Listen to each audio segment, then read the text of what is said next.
What's going on to all my NFL football fans out there? It's time for another edition of the Final Wrap Live on the Derek Shapiro Show. As always, I am your host, the NFLExporter. We finally made it to Week 17. The NFL regular season is finally over, and so this is our final show for this regular season. Certainly appreciate everybody who's tuned in and kept up with me throughout the course of the season. As you know, the Twitter is NFLExporter. The Facebook.com/NFLExporter. Those are the two best and easiest ways to reach me. The spelling for both of those on Twitter and Facebook is NFLExporter. Let's go ahead and hop right into the show today. We're going to be wrapping up a lot of business between NFL as well as fantasy football.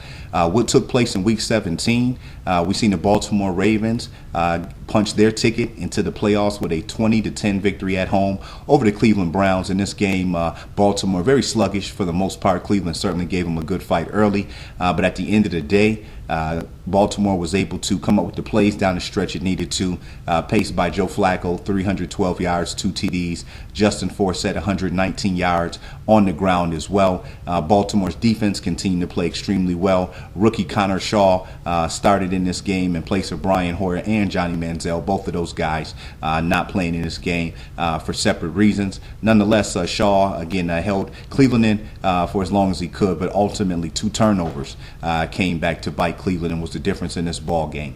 Next, you've seen the Dallas Cowboys sew up the number 3 seed in the NFC, blowing out the Washington Redskins 44-17.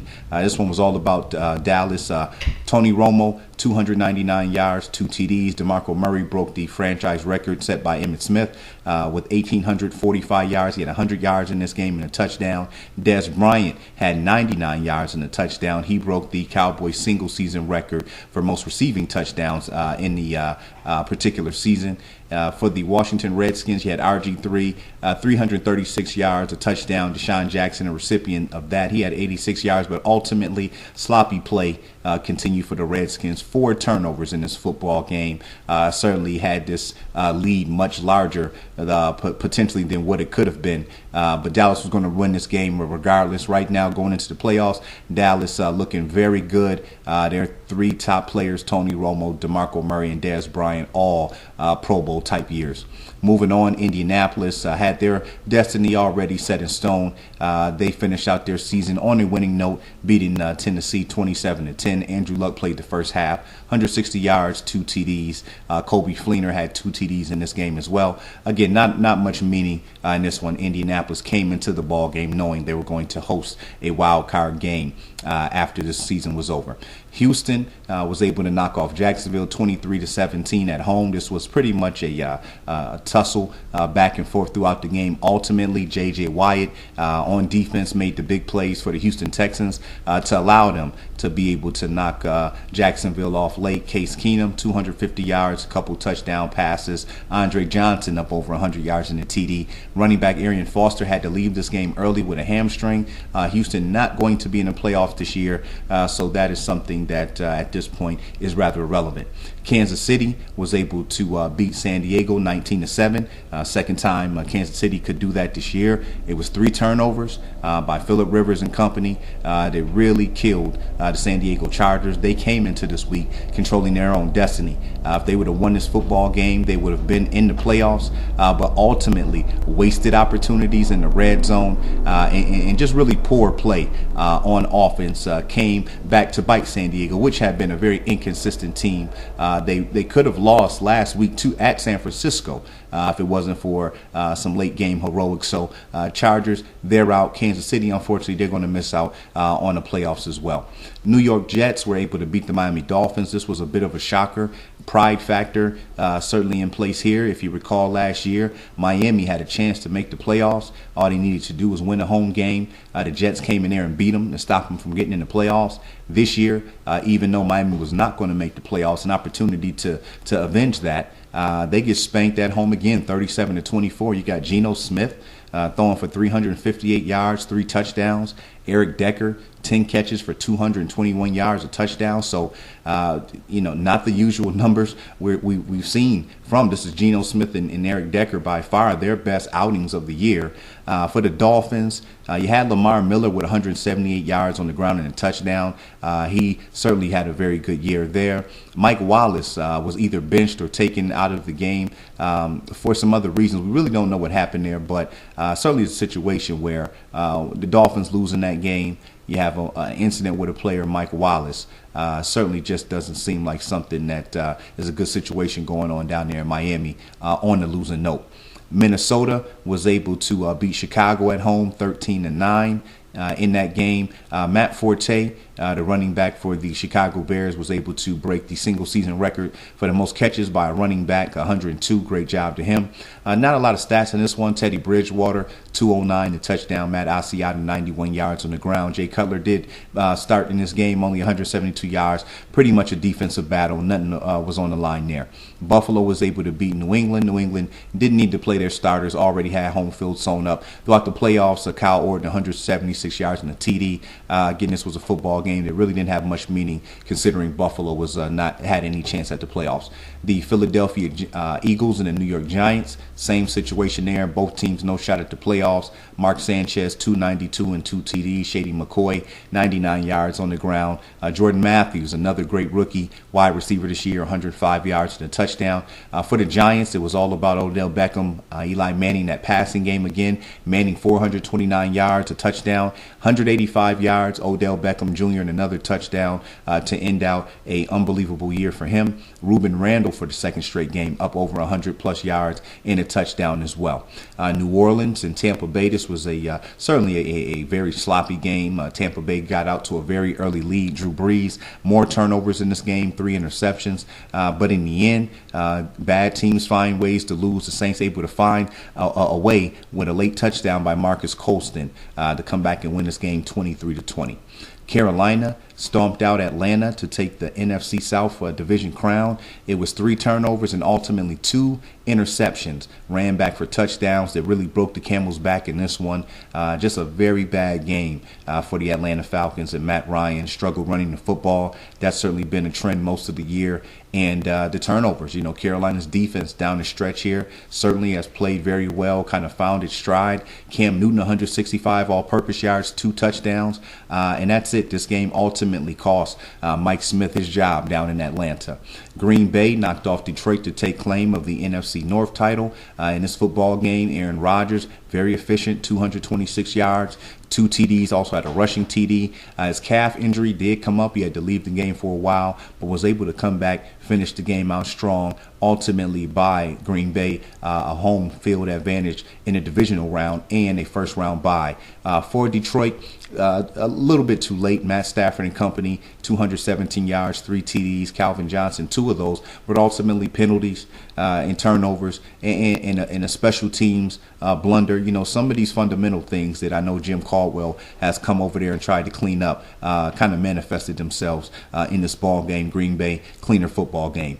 Denver knocked off Oakland to take the number 2 seed. C.J. Anderson, 87 yards, 3 TDs. I think we all knew after losing last week at Cincinnati what this game pretty much was going to turn out to be. Peyton Manning, 273 yards. Demaryius Thomas, 8 catches for 115. Denver, first round bye. They'll be playing somebody in the divisional round. 49ers were able to get a victory over Arizona. Really didn't have much meaning. Arizona, if they would have won the game, they needed Seattle to lose, which didn't happen. Colin Kaepernick, 204 yards, 2 TDs. Frank Gore, 25 carries, 144 yards. Anquan Bolden had a 76-yard touchdown in this one. For Arizona, I think it's a game that quarterback Ryan Lindley can certainly take some practice or the experience underneath his belt because he's going to have to lead this team in the playoffs. 316 yards, 2 touchdowns. You like that. The 3 interceptions, obviously costly. Michael Floyd, 153 yards and 2 touchdowns through the air. We spoke about the Seahawks. They have home field advantage sold up for the second year in a row. They were able to get a tough home victory over St. Louis, 20-3. In that football game, you had Marshawn Lynch with 60 yards and a touchdown. Russell Wilson, 239 29 passing yards. Really a defensive struggle. It was a interception late by Bruce Irvin of the Seahawks that he ran back for a touchdown to really close this football game out. And then the Pittsburgh Steelers wrapped up the number 3 seed in the AFC by knocking off division foe Cincinnati Bengals 27-17. Ben Roethlisberger, 317 yards, 2 TDs. Antonio Brown was the player of this game. Had a punt return for a touchdown early. Had a 68-yard TD late in that game to really break that football game open. He's had an outstanding year there. Definitely a big-time player. As for the running back, Le'Veon Bell of the Pittsburgh Steelers, had an injury in this game, basically a hyperextension. It doesn't look like there's any major damage, but it's a high possibility that he may not play in their playoff game this upcoming weekend, and obviously that would be a huge blow. He's been one of the best players this year. For Cincinnati, Jeremy Hill continued to be strong on the ground, 100 yards. A.J. Green, 8 catches for 82 yards. But the play of quarterback Andy Dalton continues to be very erratic. Again, this was another game that he certainly did not play at the level that it needs to be on a big stage. And I think that's the major concern for Cincinnati moving forward. That is going to wrap up our first segment. When we come back, we're going to recap each division, take a look at how it compares and contrasts to what we thought would happen coming into the season. It's the NFL Exporter. You are listening to the final wrap on the Derek Shapiro Show.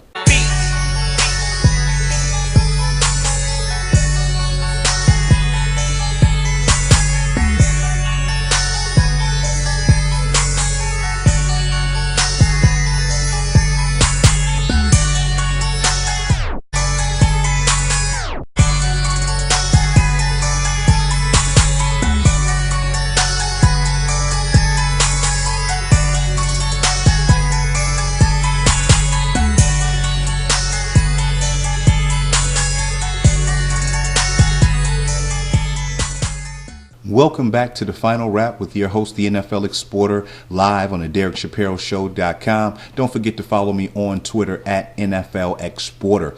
Taking a look now back at the season, we're going to start out in the NFC. And the Dallas Cowboys came in at 12-4, winning the NFC East Division crown. You have Philadelphia at 10-6, the Giants 6-10, Redskins 4-12. Coming into the season, I thought that Philadelphia was going to recapture the NFC East crown, but it was the Dallas Cowboys. They certainly hit on all cylinders this season. Tony Romo, DeMarco Murray, Dez Bryant, certainly the big-time players to get it done on the offensive side of the football. That certainly allowed for their defense to be opportunistic, certainly with DeMarco Murray leading the NFL in rushing yards, Dez Bryant leading the NFL in receiving touchdowns. You certainly are getting a lot of points put up on the board. When you look at the Philadelphia Eagles, it certainly was a situation where some self-inflicted wounds. Things really were a kind of a mess from the beginning of the season. If you think all the way back, their offensive line took some early blows. They came into the season without their starting tackle due to performance enhancement drug. The first game of the season, they had 2 of their starting, well, actually the backup to that tackle suspended, and their Pro Bowl guard pretty much go down for the course of the entire season. In the middle of the season, they had another injury to another lineman. The running game this year certainly suffered because of that. I think put a little bit more pressure on Nick Foles early than necessary. Also, pass protection. Nick Foles ended up getting put out in the middle of the season, and it certainly had something to do with that protection not being as secure as it was a year ago. But ultimately, the Achilles heel for this Philadelphia Eagles team was their defense. Amongst the worst in the NFL, especially against the pass. I thought they were going to do it last season. I think at this point now it's evident they certainly need to address the defensive side of the football, especially their secondary. Looking at the New York Giants, this is a team that certainly came out of the gates stumbling. Victor Cruz went down early on in the season. They came into the season without their top draft pick, Odell Beckham Jr., who in the end certainly ended up being one of the best players in the NFL from the time that he stepped on the football field for the Giants this year. But ultimately, too little, too late. Certainly running back Rashard Jennings went down with an injury early. Backup running back Andre Williams got some great experience underneath his belt this year. I think it's going to bode well for the future. When you look at this Giants team right now, certainly their defense as well as their offensive line are definitely areas that need to be addressed. I think their offense at the skill positions now is certainly high powered. When you look at Odell Beckham Jr., the damage he was able to do, you have Ruben Randall, Victor Cruz will be coming back. You have Rashard Jennings, Andre Brown. So at least on paper, everything looks good at the skill position. Eli Manning at quarterback, but ultimately they weren't able to play a good enough brand of defense, and on the offensive side of the football, never able to put it fully together enough. And so prospects do look good out in New York. I think they know the areas, again, they need to address. It'll be interesting to see how them and Philadelphia come back next year if they're able to bolster up their defenses. For the Washington Redskins, this year was a mess. RG3 went down early on in the season with an ankle injury. You had Kirk Cousins on the field. He couldn't play well enough. Then they put out there, Colt McCoy. He ends up getting injured. You look at Jay Gruden coming over to this team and bringing more of a passing style to Washington, which you thought coming into the season it would be suited for that. Deshaun Jackson, Pierre Garçon, Jordan Reed. They brought over Andre Roberts in the slot from Arizona, but it did not work out that way. This was a situation here where their defense is so bad in Washington, along with the turnovers, the quarterback carousel, all the stuff that went on in the media between RG3 and Jay Gruden and the organization and so on and so forth.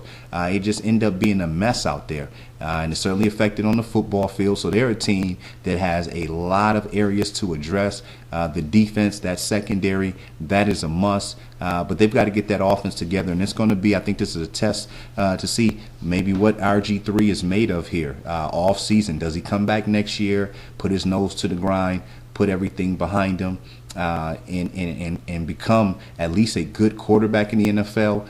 Or is that rookie year the best we're ever going to see in this guy? I think this is going to be a tall tale of the tape moving forward, even though he's a very young player. Moving over to the north, Green Bay 12-4, Detroit 11-5, Minnesota 7-9, Chicago 5-11. This is pretty much went according to plan, with the exception of the Chicago Bears being in the basement at 5-11. I think that had the Bears around 9-7, being a team that was going to be competing for a wild card spot. When you look at the same thing, you look at what happened out there in Chicago, this thing turned into a mess. This team hit a losing streak. The locker room broke down. Things went public. And it just ended up being a mess out there. You got Jay Cutler getting this huge contract and not able to live up to it. You look at Jay Cutler throughout the course of his career, he's been average, 22 touchdowns, 17 interceptions, career averages, 5 out of 7 years that he played complete seasons in the NFL. So they had to deal with that.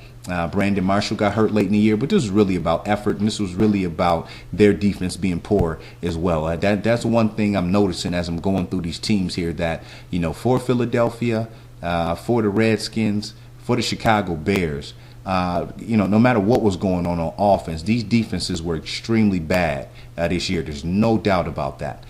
Green Bay sitting on top of this thing. Aaron Rodgers, a banner MVP worthy type year. Eddie Lacy balanced it out on the ground. You had Jordy Nelson, Randall Cobb making it happen through the air. That ultimately allowed for this Green Bay team to get on enough of a roll to where their defense was able to do what it needed to do in order to kind of hold things in check again. When you had those type of weapons, you're certainly getting a lot of points put up on the board, and it makes life a lot easier for your defense. Detroit Lions, this was a injury-riddled year for this team. Certainly lost Calvin Johnson for about 5 games. Reggie Bush was banged up pretty much the entire season. Their 3 tight ends also spent a pretty good amount of time on the injured reserve list. At some point, they lost a defensive tackle, Nick Fairley. He was playing extremely well. Stephen Tulloch injured himself, that infamous play celebrating a sack on Aaron Rodgers. And, lost opportunities. This is a Detroit Lions team that ultimately played good enough. You like what Jim Caldwell did, coming in there, trying to the best of his ability to correct some of these errors, these mishaps, these self-inflicted wounds that Detroit creates for itself. But as evidence in the last 2 games of the season, these things still linger. You've got center David Raiola stepping on a player for the Chicago Bears. The following week, you have Ndamukong Suh stepping on Aaron Rodgers. So, no matter how this thing turns out, this Detroit Lions team, they continue to be average at the biggest moments. They are going to be in the playoffs, but they're going to be having to play that first game without Ndamukong Suh. And, their offensive line is an area that they really need to address. They've kind of been neglecting that the past couple years. They addressed their secondary. It was one of the best defenses in the NFL this year. They addressed that secondary through the free agent market. Did a great job with that. Guys coming over, James Ahedebo, Grover Quinn, Rasheem Mathis. So they secured that. But they've got to get that offensive line together. The protection is not there for Stafford, and they have trouble running the football, and that's where they're going to run into trouble in the playoffs. Minnesota at 7-9. Great year. Rookie coach Mike Zimmer coming in from the Cincinnati Bengals. Did an excellent job. He's got a lot of young talent on his hand. Future very promising. Franchise quarterback and Teddy Bridgewater. You got young wide receivers Charles Johnson, Jarius Wright, Cordero Patterson, Kyle Rudolph. Some running backs in Matt Asiata and Jerick McKinnon. You have a blue chip tackle, Matt Khalil. And defensively, you got a lot of young talent. He's building up over there. This was a defense that ended this year pretty much ranked inside the top, 10 to 15 defenses. So great job out there. Adrian Peterson's situation is the one thing that we don't know how this thing is going to play out. Peterson suspended for the year due to an off-the-field incident with his children. So that is going to have a huge impact on this franchise one way or another. That remains to be seen next year. Moving over to the NFC South, this division was horrible this year. The Carolina Panthers end up being the best team. It was down the stretch where they really made their run, winning their last 4 ball games. And, at 7-8-1, this is a team where defensively they struggled throughout the course of the year. Defense playing more confident and better down the stretch. On the offensive side of the football, this team has to get this offensive line together. It's atrocious. This guy Cam Newton playing with up to 4 free agent pickups guys out peddling trash. It's not going to work. This guy was under constant duress all year. Jonathan Stewart was strong down the stretch. Rookie Calvin Benjamin, certainly amongst this cream of the crop that came out from college this year and flourished, up over 1,000 yards, 9 touchdowns. Greg Olsen, Pro Bowl tight end. So some pieces are there in Carolina. They've just got to put them together. New Orleans Saints, this team was a disaster. Losing 5 games at home. Sean Payton, this organization completely fell apart. You have Drew Brees not leading this offense the way it needs to be led. You had multiple injuries across the board. But another team that you got to take a look at this defense. This Rob Ryan, this guy, he's got to be on this last leg. If they keep him and he can't fix this thing this year, and look, it's amongst the worst in the NFL. I think that's the key. Even if it was in the middle of the pack, you'd be like, okay. But this Saints defense this year was an absolute joke. It was an absolute joke. And so that really had a huge impact on this team. Just an off year, just a bad year. Their offensive line is not what it used to be. I was thinking about that the other day. If you recall, the likes of, at one time, you had a John Stickham over there at tackle. You had Carl Nix at one guard. You also had, who's the other guard there? No, Jahari Evans. And goodness, they had another center in there. So this offensive line is not solidified as it used to be. And then they're a team that wants to pass the football so much. They got away from running the football with Mark Ingram once a couple running backs returned from injury. Not being able to see, I think that was key this year for Sean Payton, not being able to see that running the football, changing your philosophy a little bit is the thing that's going to help you win football games. You need to have that defense on the sideline as much as possible.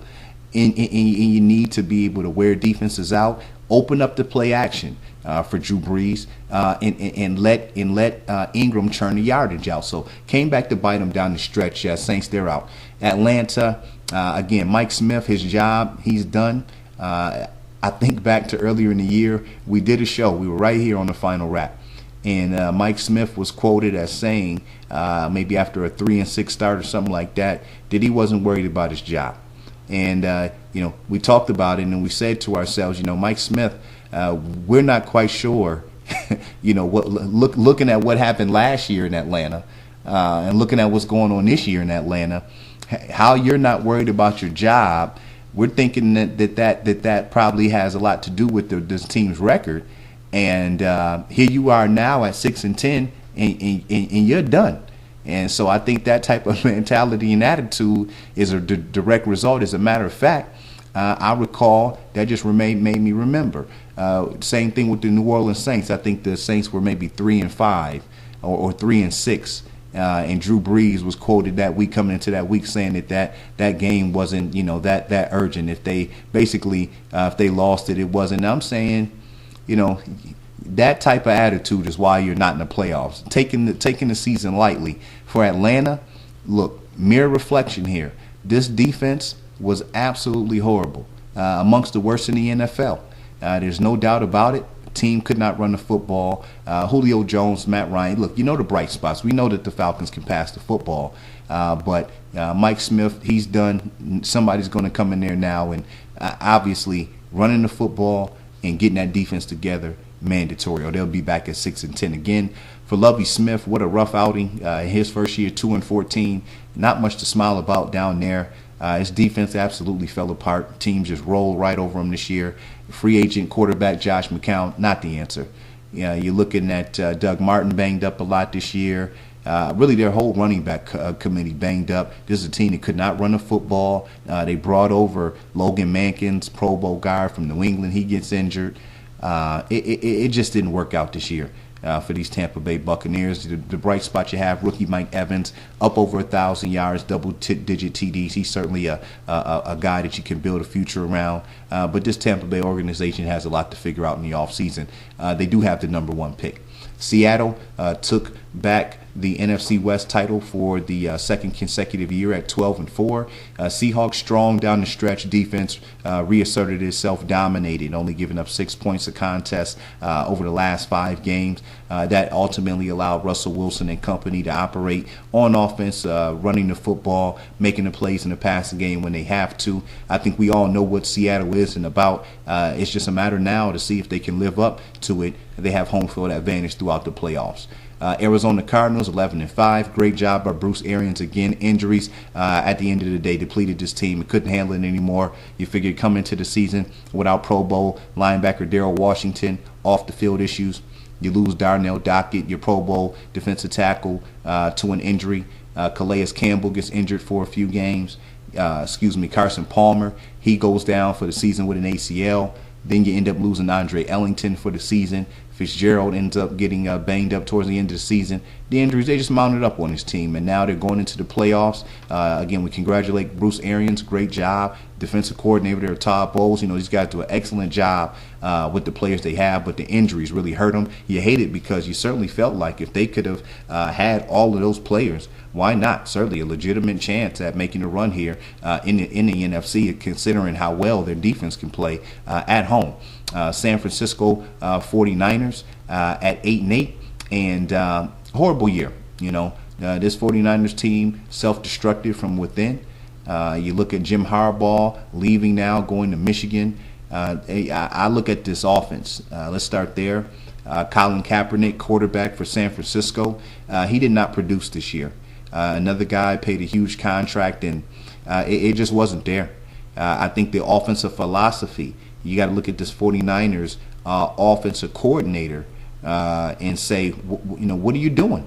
What were you thinking? You have a situation here as to where you've been successful and your team has went to the Super Bowl over the last 3 years, one time, 3 straight NFC championship games. You've been able to do that by running the football and using play action to capitalize on making big plays. This year, for whatever reason, they labeled Frank Gore old. They came away from running the football. They decided to go with a more pass-happy orientated offense. Not sure why. When you have an offensive line that struggles in pass protection, their specialty, what they were brought in for, were to run block.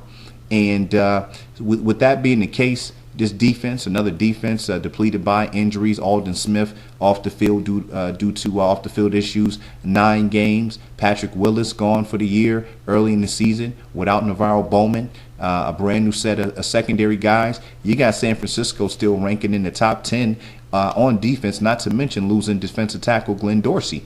But when you look at the offense not being able to manufacture the points, Michael Crabtree, he's a no-show this year. Vernon Davis, he's a no-show this year. Again, you're limiting Frank Gore to about 15 carries per contest.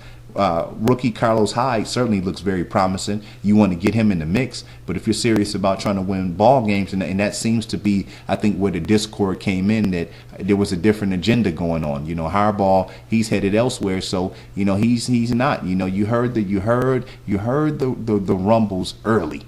And people kind of made light of it, but at the end of the day, it's exactly what happened, and it broke this locker room right down the middle.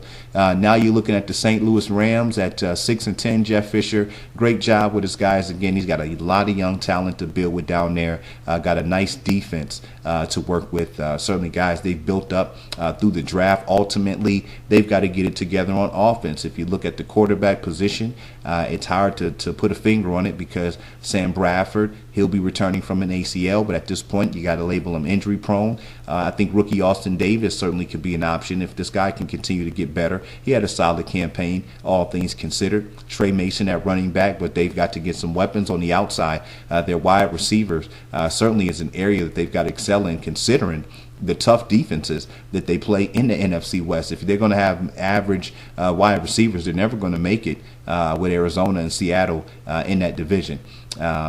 Coming back next year for the St. Louis Rams, it also will be tackle Jake Long. We certainly hope he can recover from his ACL injury that happened. But the Rams are a young team. They just need to figure out what they need to do to keep these guys healthy and ultimately bolster up that offense. That defense is in place. Jeff Fisher's got these young guys playing well, but they've got to get their offense in place. The teams that made it into the playoffs in the NFC: Seattle, Green Bay, Dallas, Carolina, Arizona, Detroit. When I take a look at this picture here, I certainly would have to favor Seattle. They're at home. I think the pedigree of football that they're playing right now, and they had the confidence and the experience, but I think they are vulnerable. I would not be surprised or shocked to see a Dallas or a Green Bay go out to Seattle and win a ball game because it comes down to that one day. And Green Bay and Dallas definitely have the weapons on the offensive side of the football to potentially put up some points. And for whatever reason, if Russell Wilson and the Seahawks offense were to sputter or to struggle, I certainly think Green Bay and Dallas can put the points up. So I would not be surprised to see any of those three teams I feel are the favorites without question to come in. When I look at Carolina, not enough offensive firepower. Pretty much same holds true with Arizona, this third stringer in Lindley. And for Detroit, I think it's just a team that has not yet somehow, some way shed making these mistakes, self-inflicted wounds, primarily their inability to run the football. And Matthew Stafford just doesn't seem like a confident quarterback. It could be that offensive line. They have a good defense. They have a shot, but I think making it to a Super Bowl, I certainly would not favor them over Seattle, Green Bay, or Dallas. We're going to run to another quick break. NFL Exporter, final wrap, Derek Shapiro Show. Don't touch that dial.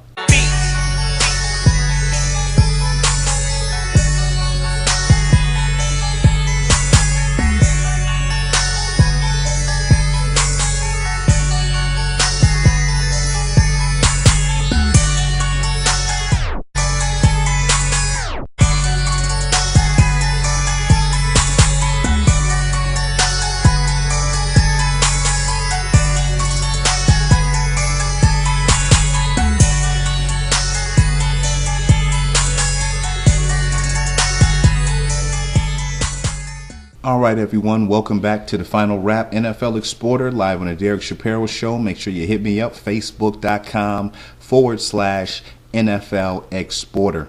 Now let's take a look at what happened in the AFC this year. As we predicted, your own New England Patriots at 12-4 won the AFC East division yet again.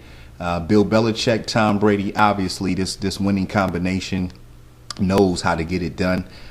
Shaky start for New England at 2-2. This team really put it together down the stretch. Tom Brady led the charge. A healthy Rob Gronkowski. Defense certainly playing extremely well with some key free agent pickups in Darrelle Revis and Brandon Browner. Nice late pickup there in linebacker Akeem Ayers. Nothing else to say. Classy organization. These guys know how to get the job done. I think it's always a cloud looming over this team with this whole Spygate scandal. But at the end of the day, this team continues to win football games, and they have home field throughout the playoffs. It's going to be very tough, obviously, going up to New England and winning a football game.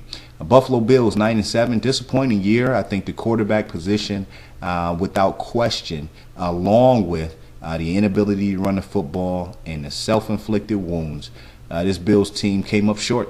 And a key Week 16 loss at Oakland cost them. It cost them late. And it's just a situation where this team really was able to put it together with a dominant defense, but the quarterback position is something that they're going to have to address. They end up benching E.J. Manuel for Kyle Orton.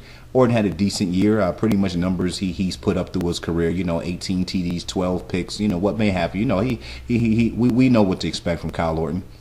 But really the inability to run the football, that hurt Buffalo. So the offensive line, the running back position are areas they're going to have to really take focus on, because their defense is in line under first-year coach Jim Schwartz. Next year you'd be expecting Kiko Alonso back. If they can keep this core group of guys they have together here, they're going to continue to be stout. So putting up some points is a must. This is a team right now with this current makeup, and certainly rookie Sammy Watkins, nice year. They have the young talent there, but definitely on the offensive side of football, in the trenches, running the football, and finding a way to eliminate these mistakes that continue to plague this team. They can be in the hunt. I mean, they were in the hunt this year. Didn't have a shot making it coming into Week 17, but certainly down the stretch, if it weren't for these things I'm talking about, shaky quarterback play, not being able to run the football, self-inflicted wounds, this is a team that could have made the playoffs this year. Miami Dolphins 8-8, don't know what the hell is going on down there, Philbin and these guys. Average, that's pretty much a reflection of what we've seen out of Miami the last couple years. It is what it is. We called it. You don't know what's going to happen with this team from a week-to-week basis. Certainly some injuries hurt them on offense. No Sean Moreno. Think he could have certainly helped out the offense there. Charles Clay injured for a high majority of the year. You're also playing without your starting center, Pouncey, for quite some time. So he certainly had some injuries that hurt him. Defensively played well. This thing really the bottom fell out of Miami down the stretch run. This was a team, heading into maybe week 10 or 11. It certainly was in contention, and the bottom fell out of this thing. And so I think that locker room internally, something's going on down there. I have to talk to Quintana and these guys and find out what's going on. But certainly unsatisfactory effort again, especially getting beat by the Jets, second straight year. Where's the pride at? Shame to this Miami team. Like I said, their defense played well. Cameron Wake, those guys showed up. They really held Miami down. It's that offense that was inconsistent.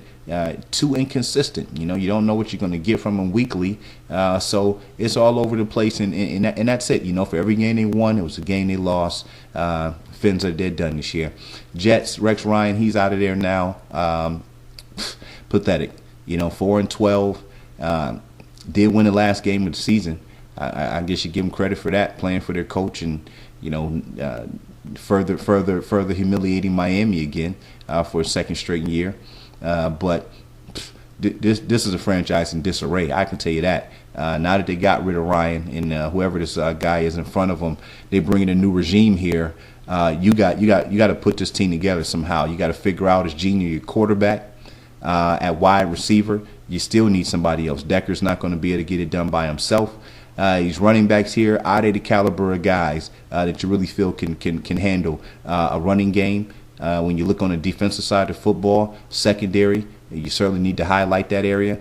So a lot of key questions for this Jets organization. I think it's going to take them a couple years to get back on their feet. I mean, they got to figure this thing out. You know, it's a lot of confusion going on within that organization. When you look at the players they're putting out on the football field, 4-12, it's not a winning product. In the NFC North, you had the Pittsburgh Steelers, 11-5, solid year. Certainly extend our hand out to Mr. Mike Tomlin. Continues to handle business on a year in and year out basis quietly. This Ben Roethlisberger-led team, this offense got it together the year with the emergence of Le'Veon Bell at running back and Antonio Brown being the best wide receiver in the NFL. They were able to put up enough points.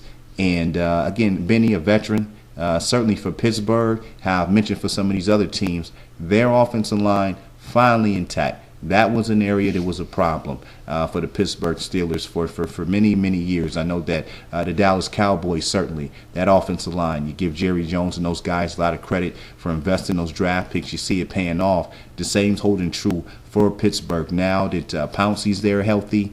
You have David DeCastro that you drafted out of Stanford. You have Mike Adams. You have the other kid, I forget his name now, but they've certainly been investing in their draft as well. And it certainly helped, you know, Ben getting the protection, able to make the plays because this Steelers defense this year, certainly injury riddled. Ike Taylor missed an extended amount of time. Shazier, their top draft pick, he's a very good rookie at linebacker. I expect to see him flourish in the system. He was in and out of the lineup. Jarvis Jones, they played without him. Polamalu was in and out of the lineup. But ultimately, this group was able to do enough when it needed to, ultimately to help Pittsburgh win these football games. And so I like their prospects in the playoffs. As we mentioned earlier, biggest blow for them, they're going to have to play possibly without their running back Le'Veon Bell. It's hard to imagine he's going to be at 100% this upcoming weekend.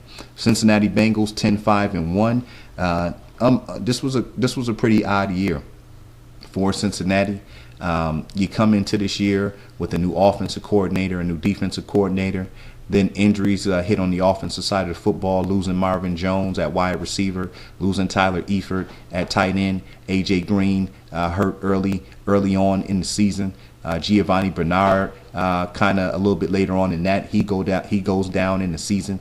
You have a defense that drops way back from what it was last year. You felt the effects of Mike Zimmer being gone to Minnesota. And yet and still, this team was able to pull out 10 wins. And so I think Marvin Jones is another guy who deserves a lot of credit over there. And Hugh Jackson, what a pickup he was for Cincinnati. It was him changing that offensive style to more of a rushing attack over this passing attack. And it really helped as much as you try to protect Andy Dalton. Again, we can just see right now he's a guy who he's not ready for the moment. He's not ready for the moment. This guy is going to have to really, in the playoffs, that one shot he gets, you know, he's going to have to win the game. You know, I mean, we know Andy Dalton is proven to be very suspect in another loss, in I would say a poor performance. You know, if they lose and he performs well, you know, you kind of give him a pass. But this guy, he is really holding this football team back. He's the one thing right now, I think, more than anything, that's a question mark. I think Cincinnati's defense plays well enough. You certainly have Jeremy Hill, the rookie running back, emerging up over 1,000 yards. Now you have a rushing game. You have some options in the passing game. But can Andy Dalton get it done? That remains to be seen. Baltimore Ravens 10-6. We spoke about them, punched their meal ticket in last week of the season. It was business as usual. Obviously, the Ray Rice fiasco, once that thing calmed down, Justin Forsett, he got the business over there working at Gary Kubiak zone blocking scheme. Dennis Pitta went down with an injury. So picking up Owen Daniel as well. Those were some key pickups for Baltimore in the offseason. A guy who knows that system already, able to step in and do his thing. And, you know, Joe Flacco, hey, you bring over Steve Smith Sr., now you got him and Torrey Smith working outside. Flacco able to cash in for 27 touchdown passes. And their defense, their secondary, that's an obvious area. I know they're going to address. That has to be obvious. It has to be seen. But that front seven got it done. Hey, Haloti Nada, Terrell Suggs, Elvis Dumerville, C.J. Mosley, standout rookie, Timmy Jernigan. These guys, Courtney Upshaw, they get it done up front, and I like it. I like this Baltimore defense front seven from the time that we got. We talked about this season. I liked it, and so nice job. Hey, Harbaugh, he did what he had to. They're a true wild card in this equation. We've seen them in the past, make some runs. So I don't think we can just count them out just yet. Cleveland Browns 7-9. This thing certainly again from day one in shambles. You bring in this Johnny Manziel, cash money guy, and it didn't work out. And the off the field issues, and Josh Gordon, him coming into the season suspended. Able to play after 10 weeks, but it just spiraled out of control. This was a team that I think without the charades on each side, certainly the Josh Gordon thing was something that was kind of alleviated before the season started, but it was the Manziel fiasco. I think if you take that element out of it, this team can concentrate on football. And Brian Hoyer, a little bit more secure in his position. Now, I'll tell you, Jordan Cameron, coming out injured. That hurt. That's a big play guy for you at the tight end position. He had a couple 80-yard, 50 and 80-yard TDs this year. So, him being out certainly hurt the passing game along with Josh Gordon. There's no question about that. And then losing center Alex Mack. And you've seen that running game really take some steps backwards. At that point, Ben Tate, who you brought in from free agency, he can't produce. You got to ship him out. You got the circus going on at the running back position. Don't want to commit to Crowell or to Terrence West. This defense played well, but losing Phil Taylor, that hurt him in the running game. So, it was a lot for Patine to deal with. You figure a couple missed field goals as well by Billy Cundiff, who is so ironic to me that the other day I'm watching SportsCenter, and they're reminding us with these Ravens how they lost or had the opportunity potentially, I believe, to push that game to overtime against New England. And it's Billy Cundiff missing his field goal. And here he is missing 2 field goals, key for Cleveland. They really could have had them a couple games ahead of what they were at the time when everything fell apart. They were 7-7. They could have been 9-5. So, I think for head coach Mike Patine, a lot to endure as a rookie. Hopefully he can take these experiences and use them to his benefit moving forward on how to run a more tightly knit organization, a locker room, I should say, managing that staff, because defensively they've got it. They've got a tough defense, but that offense with Jordan Cameron back in the mix, you commit to a running back, you get Josh Gordon back, Alex Mack back healthy. Now it boils down to what you're going to do at quarterback, and I don't know, from what you guys see, I think anybody can make progress if the guy's talented, if he's committed. But based off what we've seen this year, Johnny Manziel's not the answer next year. So is it going to be Hoyer or Manziel? They're going to have to commit in one way or another. Indianapolis wrapped up business again. A couple games ahead of Houston out in that AFC South. Andrew Luck and company, third straight year, Luck banner year, MVP type numbers, led the NFL, 40 touchdown passes. Him and T.Y. Hilton became the big play connects out there. He utilized everybody on his offense, primarily tight ends, Kobe Fleener, Dwayne Allen, before getting injured, Ahmad Bradshaw, heavily used in the red zone. Spreading the football out to everybody. Reggie Wayne was able to get involved. So Andrew Luck, very efficient year. Nice seeing this guy continue to grow. He's a winner. He's a competitor. Still makes mistakes, but shakes it off. He plays hard. I think this kid's just going to continue to get better. That organization, great job. These guys got the program in place. Chuck Pagano, ton of young talent there. I know they need to address their offensive line, get some things going on that defense, but they've got the winning formula, so I think it's just a matter of bringing in the right players. Houston Texans 9-7, just missed the playoffs. Quarterback play, obviously the issue for them. They got to figure that out. Ryan Mallett, unproven guy. We don't know what he has to offer. Ryan Fitzpatrick, he's not the answer. Again, I was surprised. I thought coming into the season, Case Keenum was going to be the starter. He finished out for Houston 2-0. This guy came in off the practice team from the Rams. Came in, got him two victories down the stretch. So I don't know if he's going to be back, but that's the biggest thing there, as well as their secondary.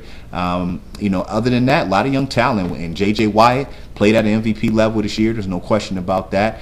He's certainly going to get some votes. I would say, without question, most dominant over the course of 16 games, amongst the most dominating guys, especially on the defensive side of football. When you're looking up and every week he's doing the things that he was doing. Arian Foster still battled some injuries, but was healthy enough for the most part. He did his thing. Again, Houston, a good team. You want to see Jadeveon Clowney on the football field. Number 1 draft pick, didn't play this year due to injuries. Certainly injury prone, was a tag on him coming into the NFL. So let's work the kinks out. Hey, let's let bygones be bygones.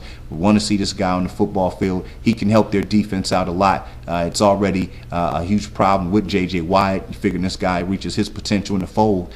Get that quarterback situation in place. You got some promise. Andre Johnson made it happen as usual at wide receiver, but DeAndre Hopkins certainly is starting to take over, being that lead receiver now. I think it's more than enough wealth to go around. Not a problem. 76 catches. He's up over 1,200 yards. Nice progress for the young man in his second year out of Clemson.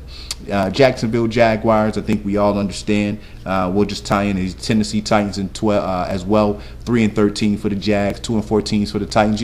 Young teams. New coaches coming in. New ownership, new management. Let's start this thing over. Both these teams drafted rookie quarterback Blake Bortles for Jacksonville, Zach Mettenberg for Tennessee. Both of those guys will be starting coming into next year. You build around it. You take a look at your team for Jacksonville. I think their defense is kind of in place enough where they can certainly grow with what they have and get better in the right places. But offense, they got to surround Blake Bortles with the right weapons, and they got to bolster that offensive line. They got to protect them. So we know where their focus is going to be for Tennessee. Similar situation. Certainly got to get better on defense. That rush defense really suffered down the stretch. Offensively, got to find a way to run that football and get some big-time weapons on the outside. Moving over to the AFC West, Denver Broncos took care of business yet again, 12-4. They're going to have a first-round bye and host a divisional game. It was business as usual for Peyton Manning and company. Manning 39 TD passes. Demaryius Thomas, Julius Thomas, he was a disappointment this year at the tight end position. Missed a lot of games due to injury. Got to such a hot start with 9 TDs in his first 5 games, then just fizzled out down the stretch. But how about the arrival of Emmanuel Sanders coming in over 100 catches, 1,200 yards. The guy was absolutely amazing. What a year Emmanuel Sanders has. And the emergence of C.J. Anderson. Monty Ball hurt. Ronnie Hillman came in and was doing a great job. He got hurt. C.J. Anderson just took it to the next level. So for Denver coming in the next year, I think they've got a great situation on their hands. With those running backs that they have there in their stable.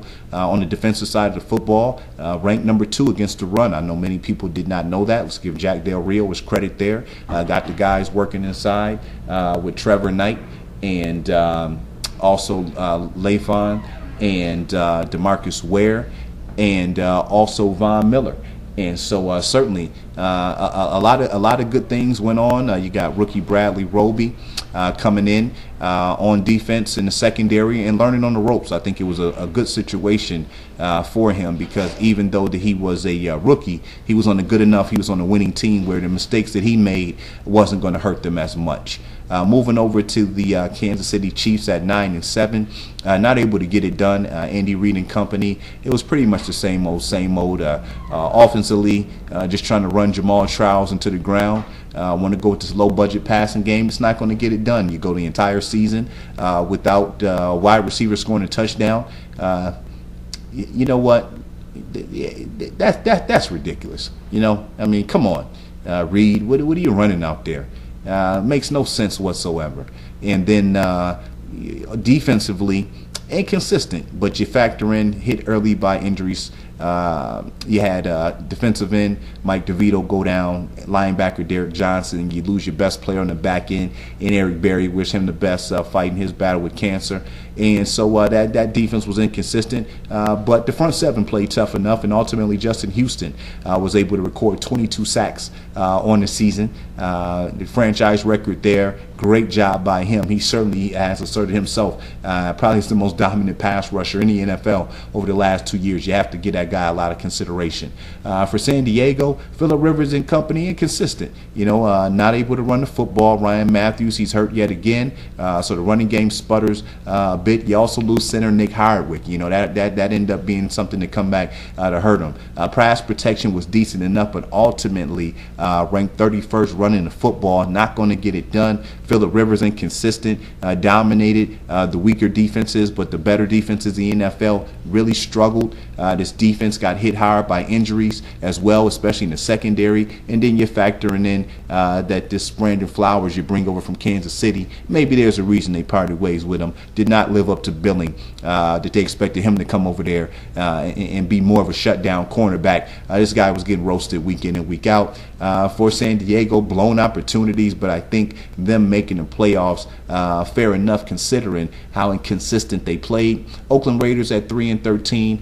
Look, same thing. You got some bright spots to build with now. I think now you have your franchise quarterback and rookie Derek Carr. You have your running back in Latavius Murray. You got some young talent there at wide receiver that you can groom. And, you look at the defensive side of football, veterans. I think it's a year-to-year project. You try to find a way, okay, let's look at the bigger picture. But I think with their current roster, bolstering their offense, and is the best thing that they can do. I think defensively, a lot of pressure, when your team can't produce on offense. But it's going to be a project out there in Oakland. We'll see if Sperano sticks or they go with somebody else. But I think this team has some pieces in place if management can do the right things. Well, certainly, you're figuring, look, Peyton Manning, Phillip Rivers, these guys ain't got too much longer. This division's wide open. So I think if they make the right moves, they've got a franchise quarterback right now. Why not them on top of this division maybe 3 or 4 years from now? Taking a look at the AFC playoff picture, New England, Denver, Pittsburgh, Indianapolis, Cincinnati, Baltimore.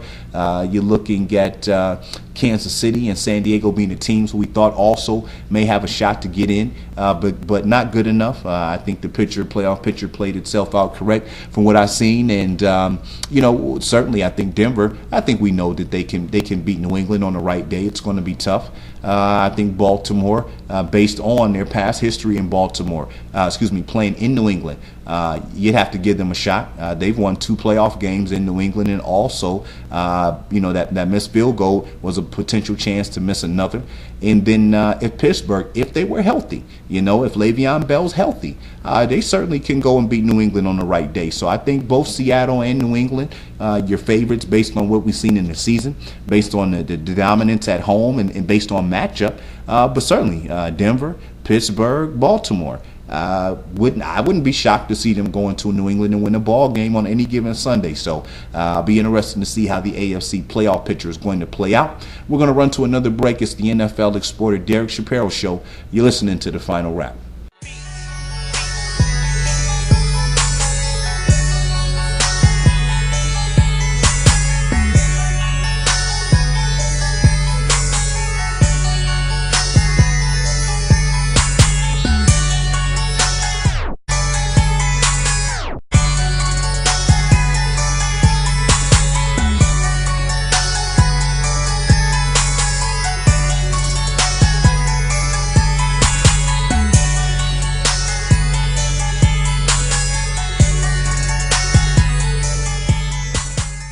All right, everyone, welcome back to The Final Wrap, NFL Exporter, Derek Shapiro Show. Let's go ahead now and wrap up our fantasy football rankings from the year at the quarterback position. We have Aaron Rodgers leading off the way, 4,381 yards, 38 TD passes, 5 interceptions. Also had 2 rushing touchdowns. This guy really got hot after his Week 3 matchup against the Detroit Lions. 10 straight weeks of 20-plus points. This guy was an absolute monster this year. Number 2, Andrew Luck of the Indianapolis Colts led the NFL 40 passing touchdowns. Also had 3 rushing touchdowns. 3 games this year where he's up over 30 points. Number 3, how about Russell Wilson of the Seattle Seahawks? Another guy with 3 30-plus games on the season, did a lot of damage on the ground outside of his 3,500 passing yards and 20 TDs. He also rushed for 849 yards, another 6 touchdowns. This guy was a big-time player this year. Number 4, Mr. Peyton Manning, 4,727 yards, 39 TDs. Came out the gates hot with his 20-plus points in 9 straight games. Number 5, Ben Roethlisberger, tied for the NFL lead in passing yards, 4,952 yards, 32 TD passes. Big Ben really lit it up in weeks 8 and 9, where he had 6 touchdowns in both of those games, no interceptions, shot him right up the charts. Number 6, Drew Brees. That's the guy Roethlisberger is tied with for the most yards in the NFL. Numbers look good on the outside with 33 TDs and 17 interceptions, but very inconsistent year for Drew Brees. Only 20 points in 2 out of his first 10 games. Number 7, Matt Ryan of the Atlanta Falcons, 4,700 yards, 28 TDs, 30 points the first week of the season, but really struggled after that. Only 2 out of his next 11 games, 20-plus points. However, in the money rounds of the playoffs, 14, 15, and 16, Matty Ice was certainly a guy that you could rely on. Coming in at number 8, Tommy Guns. You got Tom Brady for the New England Patriots, 4,100 yards, 33 TD passes. He had 10 weeks in a row.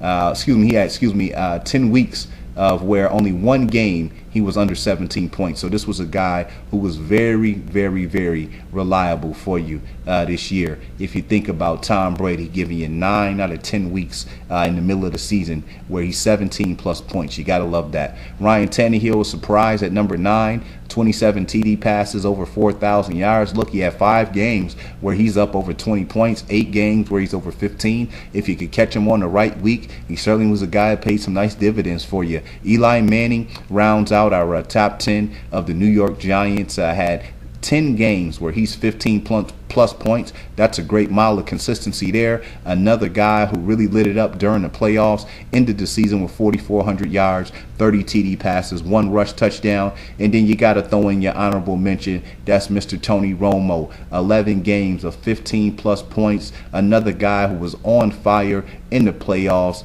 Had 3,400 yards on the season, 34 TD passes. You got to love that. And then one other honorable mention, we got to give it up for Cam Newton, who did not have the best season, but during the playoffs, he certainly was a guy who led all scorers in fantasy football. What a big-time player he was at the end of the season. Moving over at the running back position, DeMarco Murray led all running backs, 1,845 yards, 13 rushing TDs. He only had 1 game this year where he was in single digits. Led all fantasy players with 12 games of 15-plus points. Number 2, Le'Veon Bell. This guy's an all-purpose performer. Only 2 games with single digits, 7 games of over 15 points. Got it done in the air with 83 catches for 854 yards on top of 1,300 yards on the ground.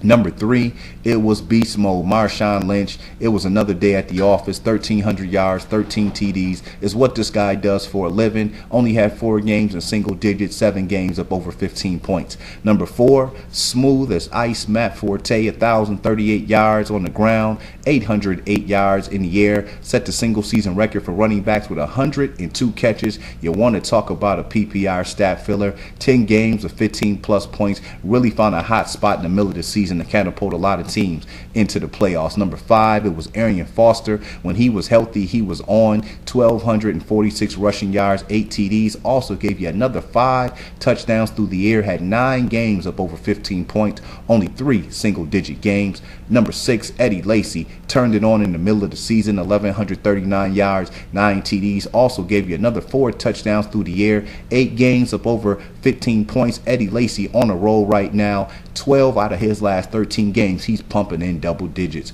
Number 7, Jamal Charles, an off year, but still able to eclipse the top 10, just barely over 1,000 yards rushing with 9 TDs, only 290 yards in the air, 5 touchdowns, 5 single-digit games, still gave you 7 games up over 15 points. Charles really not healthy this year. I think he'll be back to form next. At number 8, let's talk about Justin Forsett, man. Over there, Baltimore Ravens, 1,266 yards, 8 TDs,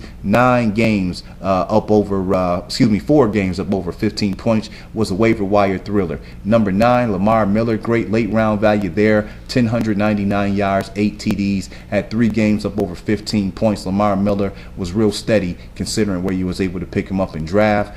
At number 10, you got Jeremy Hill of the Cincinnati Bengals. Man, I tell you, when this guy took over in the starting role, he never looked back. 1,124 yards, 9 TDs, 5 games up over 15 points. Only had 3 games out of 9 where he was in single digits, and one of those was 9 points. C.J. Anderson of the Denver Broncos. I tell you, if you pick this guy up off the waiver wire, he was big in the championship rounds. Finished with 10 touchdowns, over 1,200 yards all-purpose. Did all of that in just 8 games. 6 of his 8 games, he was up over 15 points. Man, this kid was an absolute monster. That rounds out our running back studs for fantasy football. Next, moving on, you want to talk about some wide receivers. How about Antonio Brown of the Pittsburgh Steelers? 129 catches, 1,698 yards, 13 TDs. Come on, man. This kid is consistent. 14 out of 16 games, he's up in double digits. Half of those games, 8 of those games in the entire season, he's up over 15 points. What a stud he was. Not too far behind Demaryius Thomas, Denver Broncos.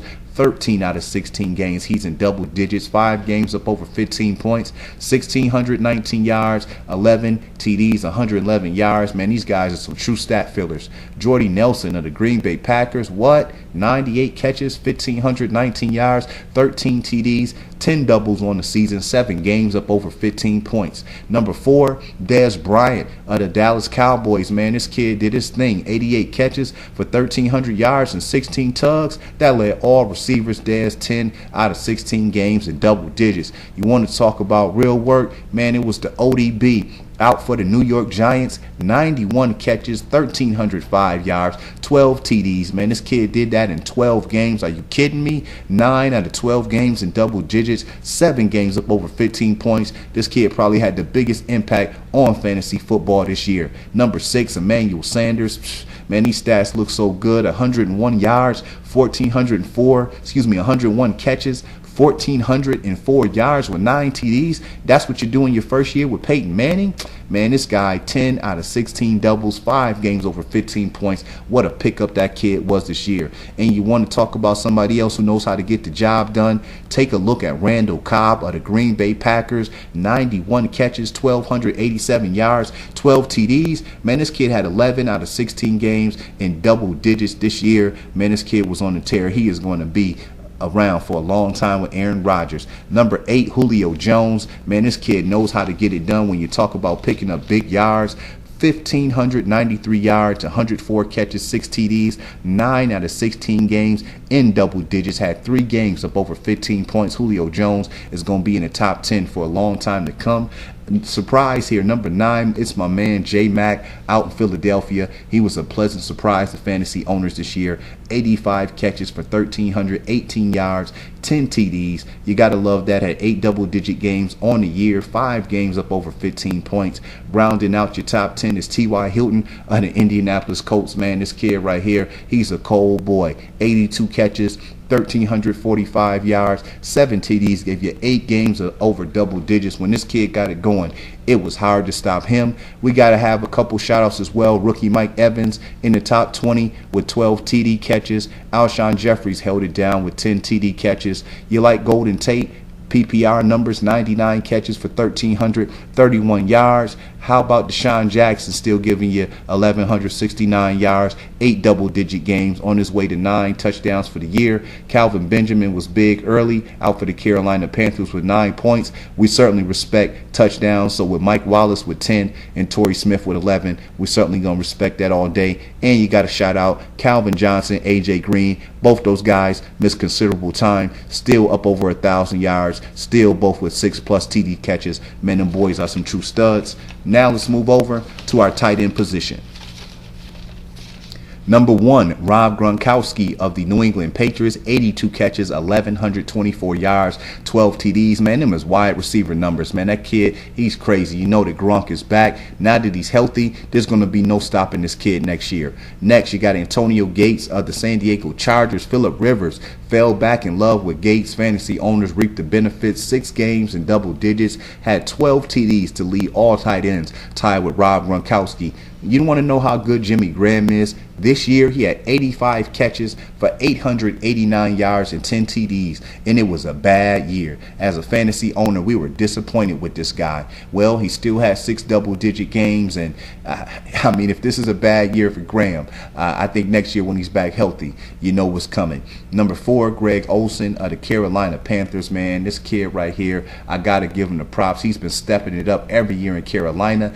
84 catches, 1,008 yards, and 6 TDs, 8 double-digit games. Yeah, Greg Olsen, man, I like that, and I like that a lot. Number 5, Martellus Bennett. Talk about PPR. 90 catches for 916 yards, 6 TDs, 6 game in double digits. Martellus Bennett came out the gates hot. A lot of owners were certainly able to capitalize on him early. Number 6, Kobe Fleener. 774 yards and 8 TDs, 5 double-digit games. He came on late in the season for Andrew Luck.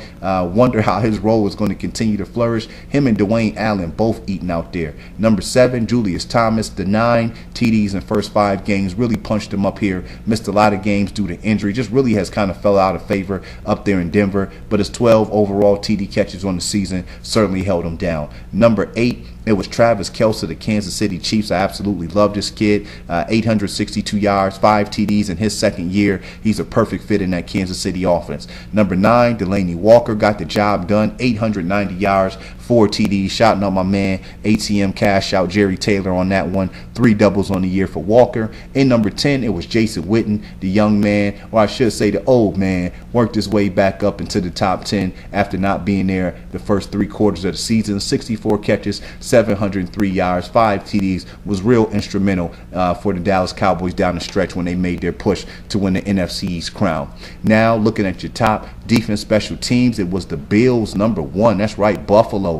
11 games up over 9+ points, 8 doubles on the season. Number 2, Philadelphia really took advantage of their special teams prowess on their way to 7 games up over 9 points, 7 doubles on the season. Seattle Seahawks absolutely dominated down the stretch. 10+ games of up over 9 points. 8 out of their last 10 games, they were in double digits. That certainly helped them secure home field out in the NFC. Number 4, when you got J.J. Watt on defense, you're going to have 8 doubles in the season. Since week 8, they did not have a single week where they were under 7 points. Detroit Lions defense held it down with 8 doubles on the year. New England Patriots and Baltimore Ravens with 6 doubles apiece. The Green Bay Packers with 5 doubles. St. Louis Rams, 5+ games up over 9 points. The San Francisco 49ers round out your top 10 with 7 double-digit games on the season. Taking a look at your top kickers, Stephen Gostkowski, he's ranked number 1 in the preseason for a reason. Once again, 11 doubles on the season. Great job for him, leading all fantasy kickers. Number 2, Cody Parkey of the Philadelphia Eagles, 10 doubles on the season. Number 3, Adam Vinatieri of the Colts with 8. Number 4, how about Dan Carpenter of the Buffalo Bills sneaking in there at the top 5 with 7. Number 5, Matt Bryant of the Atlanta Falcons with 6. Number 6 is Dan Bailey of the Dallas Cowboys. He has 6 doubles as well. Coming in at number 7 is Sean Swisham. Number 8, Mason Crosby. Number 9, Stephen Hauschka. And number 10, Randy Bullock. Those last 3 guys for Green Bay, for Seattle, and for the Houston Texans all pumped in 7 games of double digits. That is great value that you're able to use in your fantasy football roster on a week in and week out basis. That is going to wrap up my final show for the year. Once again, I thank everybody for tuning in for the past 17 weeks. Football season is now over as far as the regular season is concerned. As for the playoffs, that's certainly going to take us through up until February. But I'd like to thank everybody once again. Certainly thank my man Derek Shapiro for giving me the opportunity this season. And everybody, again, my Twitter is at NFLExporter. That's NFLExporter. My Facebook.com is /NFLExporter, the same spelling Again, the email, if you want to talk some football with me, is NFLExporter@yahoo.com. So same spelling, NFLExporter@yahoo.com. Everybody have a safe holiday season. Continue to have a safe and happy new year. And I'll be looking forward to seeing you. We'll be back here starting off in August of 2015 to do this all over again. As always, you know what the motto is. For the final wrap, Derek Shapiro Show, NFL Exporter, signing out for the last time in 2014, 1100.